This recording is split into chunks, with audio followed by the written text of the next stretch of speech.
looking everywhere. It's like riding a time bomb. Oh.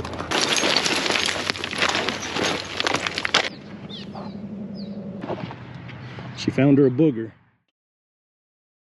I had this idea. Let me give you some. Be patient. They call that a feed bag. We always called it a morale. I guess that's from being in New Mexico.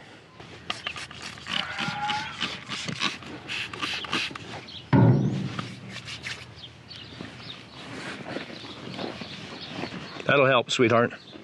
Keep those nasty old flies off you. This is a little bit different. Here, you can put it down on the ground now. My dad's 90 years old. He's irrigating. He's got, 5 acres over there, and he still has his horses. He loves his horses, and he's got a pipe fence pasture over there where he keeps his horses, where he pastures some horses, and he's got Bermuda grass out there. Got his irrigation water today, and I said, I told him, Dad, I said, why don't you let me send Leighton over there? Leighton's my grandson. I said, Leighton, and Leighton helps me out around here. I said, why don't you send Leighton over there to help you? He said, I don't need any help. I can do it myself. And then I said, well, I'll come over and help you a little bit. Just kind of get everything go. Oh, no, I can do it myself. 90 years old, mind you. So I'm sitting there this morning. I've been wanting to take Bonnie and go to some high country ride where it's a little bit cooler. It's going to be 105 degrees today. I don't have time to go. I got some things that I'm committed to tomorrow. So I can't go and stay yet. But man, I want to get something done today. So I'm sitting there in my chair this morning. I don't have enough time to go up to the high country. My dad's irrigating. And my dad lives about, 6 miles that way, maybe 7. And I remember there used to be an old man that worked for a friend of mine. And he used to ride his roping horses up and down the roads all the time. The guy was an old drunk. I think his name was Pete. But you'd be driving down the highway and you'd see Pete going down a ditch bank or riding. I thought, well, why don't I just saddle up old Bonnie, ride right out of the yard and go to my dad's. It's a worthwhile adventure, I think. I get to check on my dad and then I'll just show up and he won't think I'm coming there to help him. He'll know, I'll just tell him, I'm just out riding my mule, getting her exposed to stuff. And then maybe I can help him out a little bit without him. He's real proud. He doesn't want, even at 90, he doesn't want any help. He wants to do everything himself. So me and old Bonnie's going to try that. There's going to be traffic. There's going to be bridges. There's going to be dogs. There's, people.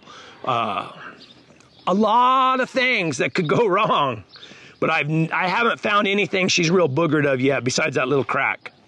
I don't know. Did I tell you guys about the little crack in the ground? A little 6-inch crack, about 1.5 feet deep. It's dark. She couldn't see the bottom of it. She would not cross it. I finally got her to cross another one, but it was a fight. And when she went over it, we could have jumped the Grand Canyon. Anyway, so I'm going to saddle her up. Worst thing about it is I can't take a dog with me because I'm going to be going through traffic and over the interstate and down the side of the highway. And these hounds, they handle good, but they don't handle good enough for me to, make them stay right next to me while I'm going through traffic. I don't want to take a chance of getting one run over.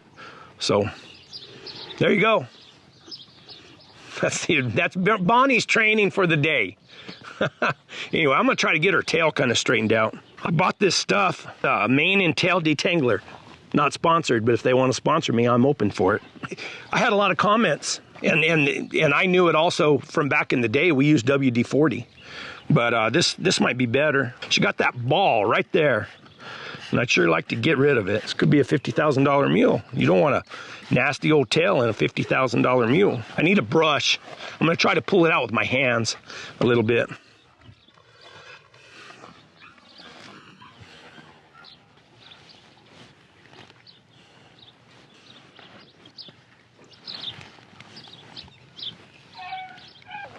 Need some more.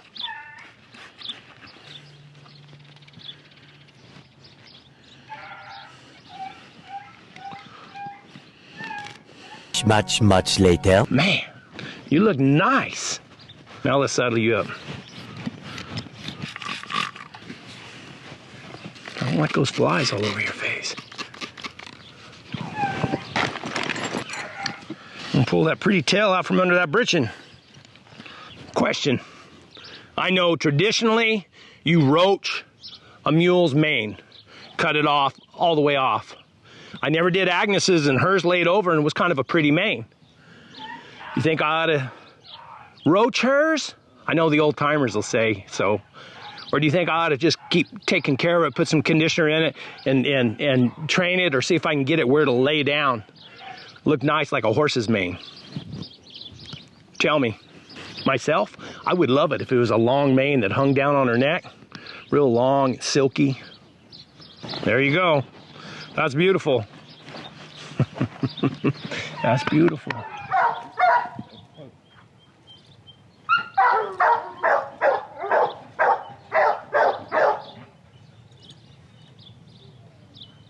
Onward and upward.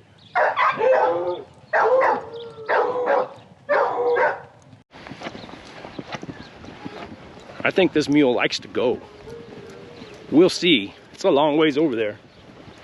It's going to get hot too.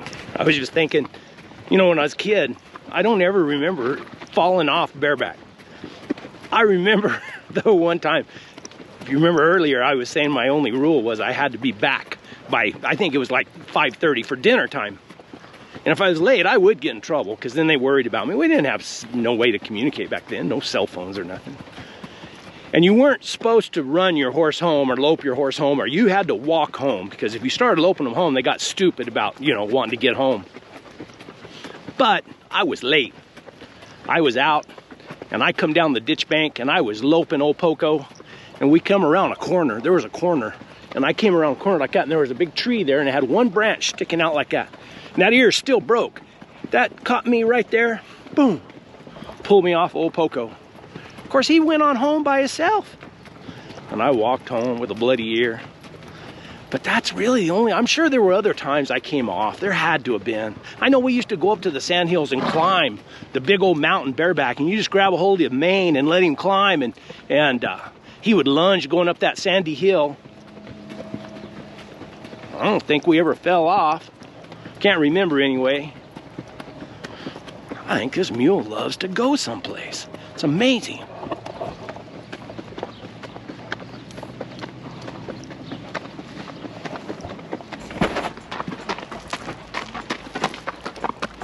Our first obstacle, riding over the interstate bridge.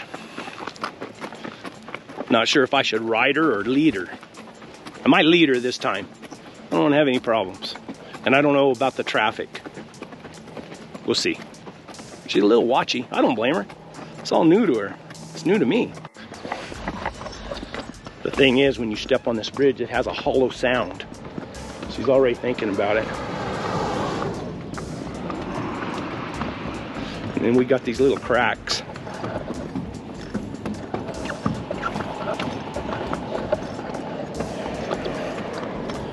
She's a little watchy, but not too bad. I could have rode her. Still want to take no chances. I'm an old man.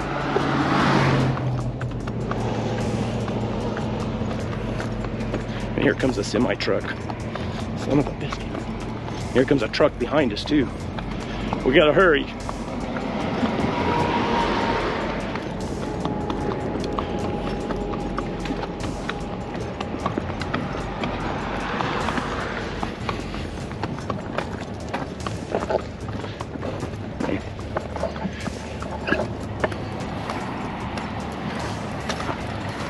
Oh.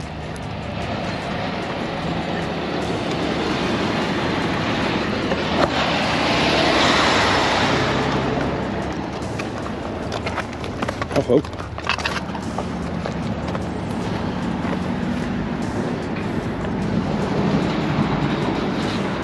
Are you turning or going straight? About time.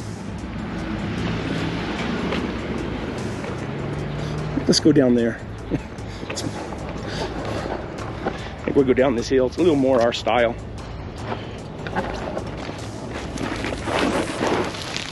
Come on, come on.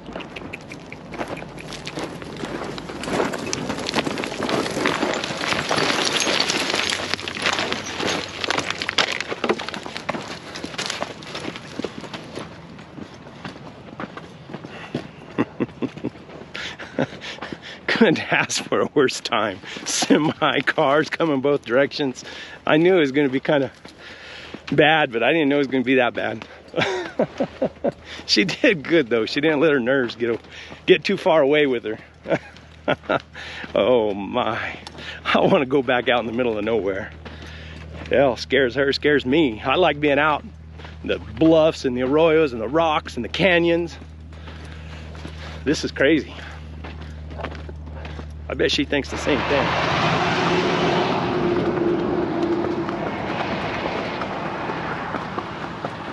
Guess we could stop at the Family Dollar. Buy a soda pop. I don't need anything from the Family Dollar. I'm gonna see if I can cut across here though somewhere. Look at, she's looking at something. She found her a booger. What is it?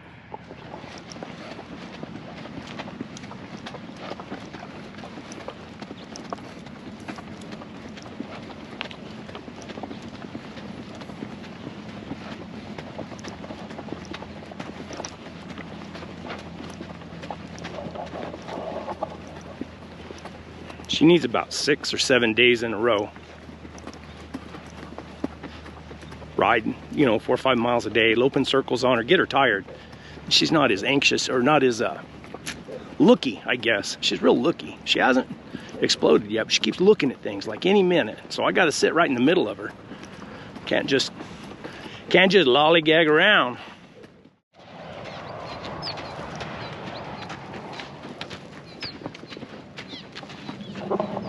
Next time I'm going to try that. I think I can lead her through that. That's better than going over the top of that interstate. I don't like that. But I bet she'll go through that tunnel. Not with me on her, but just leading her. Our next obstacle, the railroad tracks. Shouldn't be a problem. Let's make sure there's not a train coming. Make sure there's not a fence. No, there's not a fence. It's open. I can climb right up the side there and go over the top.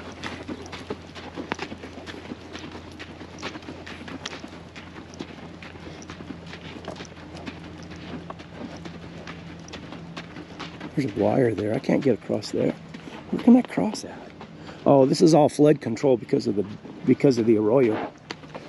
I think I can go right up here and cross. I hope.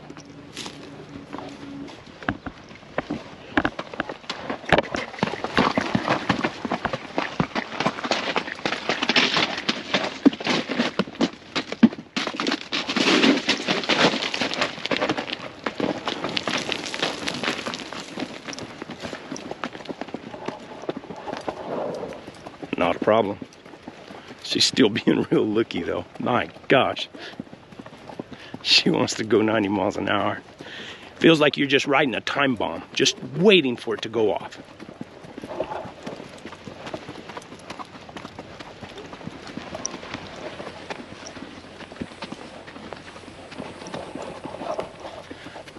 One time, I think I was in 8th grade, I had a girlfriend. Her name was Pamela Fosha, and she rode, but she lived on the other side of the river, and I lived on this side of the river. So we made a plan where she said she could cross the river bridge. This was back in Corrales. And I told her, I said, man, I'm not allowed to cross the river bridge. And she said, well, I'll ride across and we can ride together down in the bosque. And the bosque's, you know, down on the side of the river. Anyway, we went down there and we were riding everything. Anyway, she's riding an English saddle and a big old stout gelding. I mean, a nice gelding. And that gelding boogered and ran underneath a tree and knocked her off and bloodied her head. And I got her, and that horse took off and ran across the river bridge on his own, just loose through all the traffic. I remember telling her, I can't go across the river bridge, but I'll watch you walk across through there. And I watched her as she walked across. She was all right. She's starting to get a little tired, starting to find excuses to not listen to me.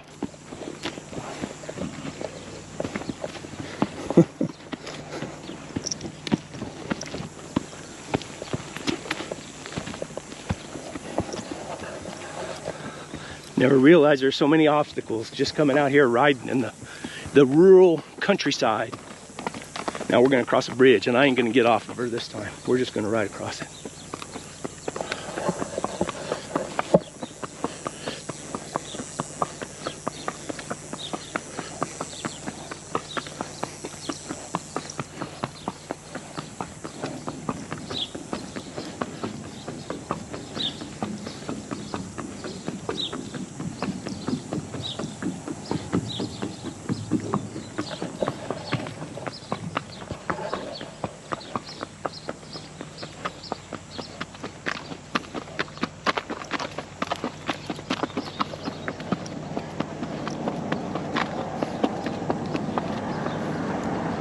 Now we got to figure out how to get to my dad's without having to ride right down the middle of the highway.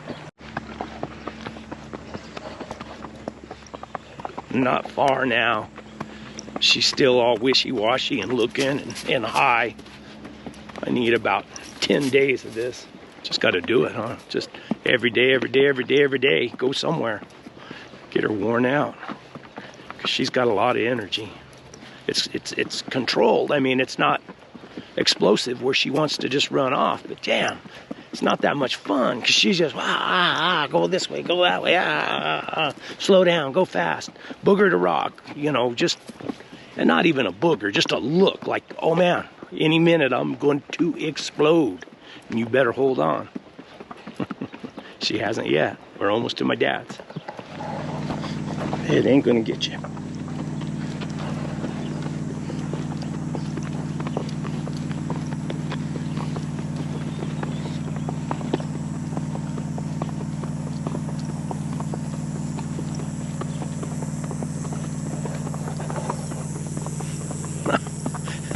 This really isn't that fun. I can't hardly film for holding on to her because she's looky and boogery. I'm not holding on to her, but I'm staying ready in case I have to snatch her up and turn her head around. We got cars, trucks, ditches, water, wells running, dogs barking. You can just see she's just looking everywhere. It's like riding a time bomb. She hasn't done anything yet, but it just feels like any minute she might just absolutely explode. But she hasn't. And I hope not. There's not many places to run around here either. Something would happen. But I'm on the downhill stretch now. I don't know. I just got a few more miles to be at my dad's.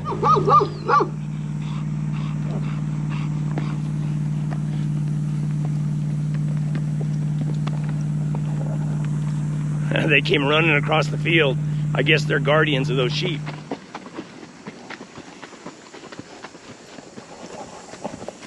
Sure not like it used to be. There used to be, you know, there wasn't no gates or no lock. They lock these ditch banks now where you can't get through.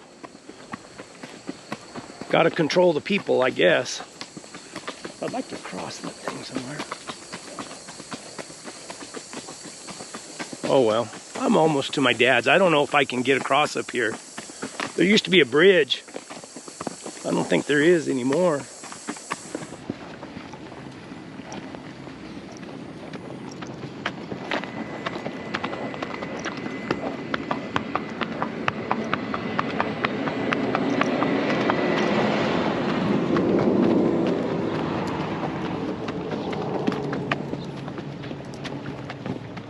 See, there's those gates.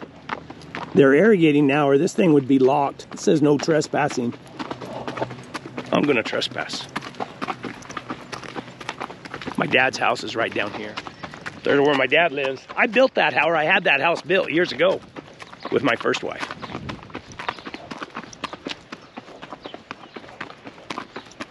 He got it irrigated.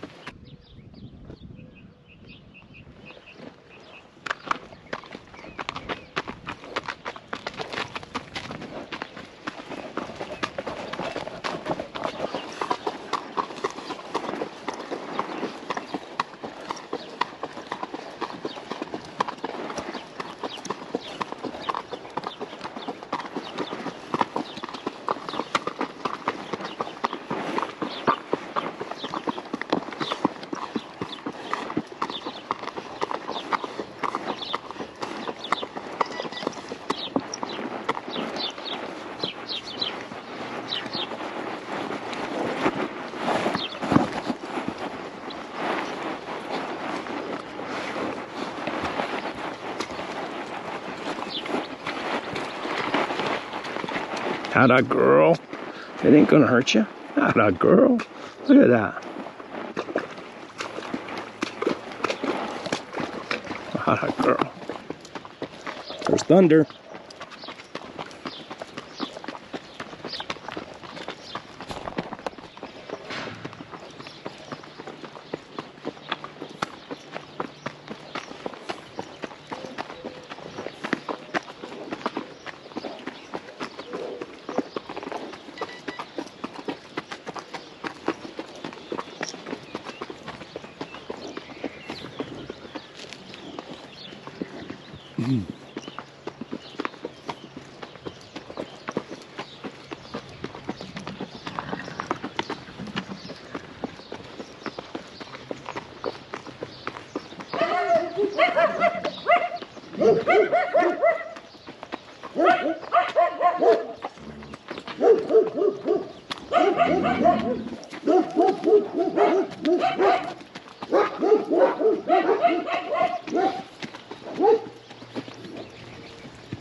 It's riding the pen a little bit.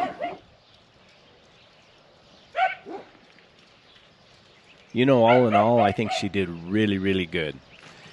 We encountered all kinds of things. Semis, cars, trucks, dogs, sheep, ditches, water, wells, everything. She kept looking at everything. She was perked up, but she never lost her nerve. She never tried to grab her butt and get out from under me or bolt or run away from anything. She just kept those ears perked up, looking and walking and getting where we're going. She never, threw her shoulders out thinking like she was going to try to turn around and go back. I really believe this mule enjoys going. When I got to my dad's, I worked her off the fence a little bit, getting her where she turned around good. And then there at the end, I worked on her side pass again. She's doing real good with everything. So I'm tired of all this crap. Next time you see me, Bonnie and I are going to be riding in the high country where it's going to be a lot cooler, the scenery is going to be a lot better, and I just think it'll be a lot more fun. Thanks for watching, guys. As always, onward and upward.